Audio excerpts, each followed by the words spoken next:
4 PR2. Então, observe o seguinte. Olha aqui, ó. Vou apagar aqui. E para encerrar, eu quero fazer a seguinte observação. Pega a esfera de raio R. Pegue, considere a esfera de raio R. Ó. Considere a esfera de raio R. Tá aqui, ó.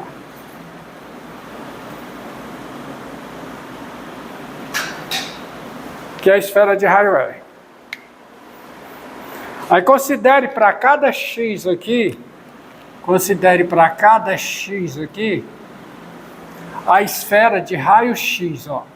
O X, você pega aqui dentro da esfera de raio R, você tem a esfera de raio... Esfera não, a casca, tá? Casca da esfera. A casca da... Você tem... você tem a esfera de raio R, organizar. Você tem a esfera de raio R, que é o sólido, e para cada X aqui, você considera a esfera de raio X. Tá? Você quer pegar a esfera de raio X que está dentro dessa esfera aí. Porque isso aqui você tem, ó. Você tem isso aqui, ó.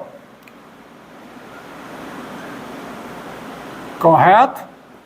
E lá para trás também. E aí você tem também a esfera de raio X, tá aqui, ó. Lá dentro.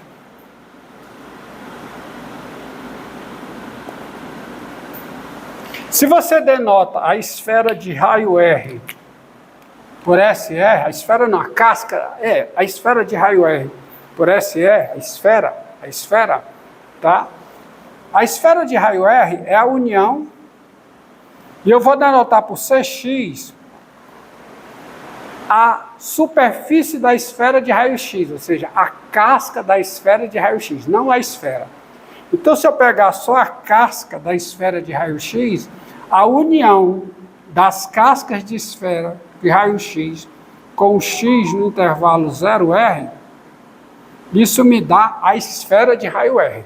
Isso aqui é o sólido, a esfera de raio R. E aí você pega para cada x a casca esférica de raio-x. Você está entendendo? Ou seja, é como se a esfera de raio R fosse uma cebola. E uma cebola não tem camadas? Então a esfera também tem camadas. Quem são as camadas da esfera? São as cascas esféricas de raio-x. Para cada x você tem uma casca de esfera de raio-x. Agora faça o seguinte, olhe para cá. Calcule a integral de 0 a R da área da casca da esfera de raio-x. Isso aqui fica a integral de 0 a R. Quem é a área da casca da esfera de raio-x? A área da casca da esfera de... 4πx quadrado. 4 o quê? 4πx quadrado. 4πx ao quadrado. 4πx ao quadrado.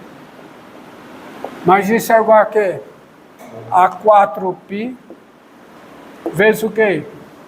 Integral de x2. x3 sobre 3. De 0 a quem? A R.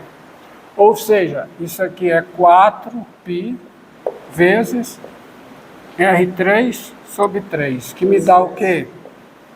4/3 de π R3. E quem é 4/3 de π R3? É o volume da esfera de raio R. Então, o princípio de Cavalieri, ele se estende para várias situações. Quando você tem as ditas foliações de um sólido, em certas condições. Você tem o método invólucro de cilindro.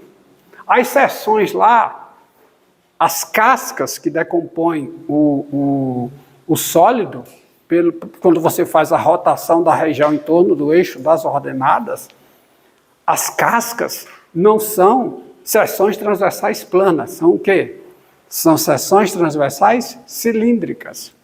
E a integral da área de cada seção, a integral da área da seção transversal cilíndrica dá o volume do sólido. Aqui você tem uma decomposição do sólido em superfícies, em camadas. Tem aqui, ó. E quem é a integral da área da camada? Quem é? É o volume do sólido.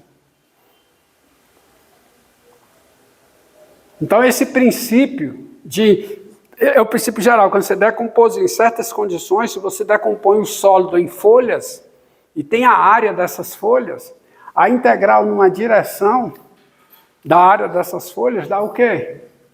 O volume do sólido.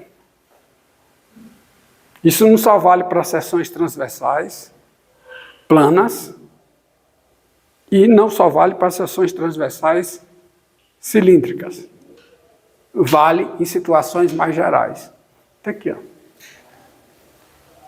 A integral das camadas, da área das camadas, dá o quê? Dá o volume do sólido. Tá? E entenda a generalização desse negócio aqui. Integral em x trabalha com a função. Integral em y trabalha com a inversa. Desde que a função seja invertível. A fórmula que eu postei que você pode intercambiar é no caso da função ser invertível. Derivada sempre positiva ou derivada sempre negativa. E tá aí. É isso aí. Encerrado por hoje. Só a segunda